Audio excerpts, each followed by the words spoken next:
I used to think my wife Sarah and I had the perfect marriage. We'd been together for 10 years, married for 8. Life was good, or so I thought. I worked the night shift at a local factory, which meant I was away from home most evenings. It was a tough schedule, but the pay was great. It allowed Sarah to stay home and focus on her art. She was a talented painter, and I was her biggest fan. It all started subtly. Sarah began acting a little distant. When I'd get home in the mornings, she'd already be up and dressed, which was unusual for her. She used to love our morning cuddles before I went to sleep. Now she seemed preoccupied, always rushing to her studio. I brushed it off as creative passion. I loved her dedication, after all. Then, I noticed her phone was always with her, face down. Little texts would pop up, and she'd quickly hide the screen. When I asked who it was, she'd just say, "Oh, just a friend," or an art gallery inquiry. I wanted to trust her. I really did. One Tuesday morning, I came home earlier than usual. My shift ended an hour early due to a machine malfunction. As I pulled into the driveway, I saw a white van parked on the street, Everclean window washing, it said on the side. I didn't think much of it. We'd hired them a few weeks ago to do the outside windows. I figured they were just finishing up. I walked in expecting to find Sarah asleep. Instead, the house was silent, but there was a strange tension in the air. I called her name, Sarah. "Honey, I'm home early." No answer. I walked toward our bedroom, and that's when I heard it, a low murmur of voices. My heart started pounding in my chest. I pushed the bedroom door open. There she was. With her was a man, the window washer from the van. He was young, maybe mid-20s, and they weren't discussing window cleaning techniques.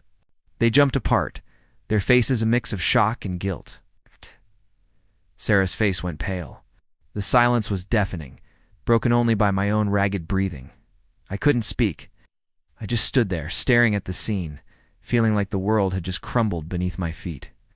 The man grabbed his shirt and scrambled out of the room, muttering apologies I barely heard. I was left alone with Sarah. "How could you?" was all I could manage to say.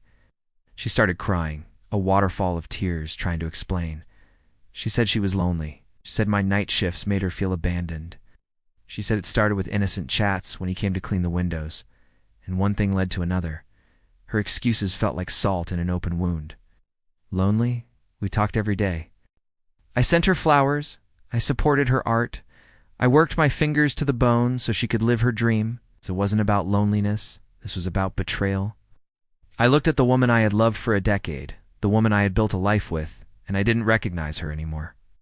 The trust, the foundation of our entire relationship, was completely shattered. Over the next few days, I moved into the guest room. The house felt like a prison.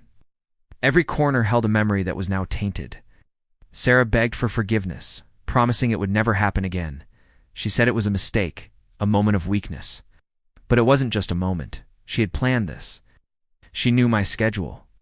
She had invited him into our home, into our bed, while I was out working to provide for us. The thought made me sick. I realized I couldn't live like this, constantly looking over my shoulder, wondering if she was being honest. The love I had for her was replaced by a deep, aching pain. I told her I wanted a divorce. It was the hardest decision I've ever had to make. Breaking up a 10-year relationship isn't easy, but staying in a marriage with no trust is impossible. It's been a few months now. The divorce is in progress. I've moved out and found my own place. It's been tough, and some days are harder than others, but I'm slowly rebuilding my life. I've learned a hard lesson about trust and betrayal. Sometimes the person you think you know best can be a total stranger. My focus now is on healing and moving forward one day at a time. And I know I deserve better, and I'm determined to find happiness again on my own terms.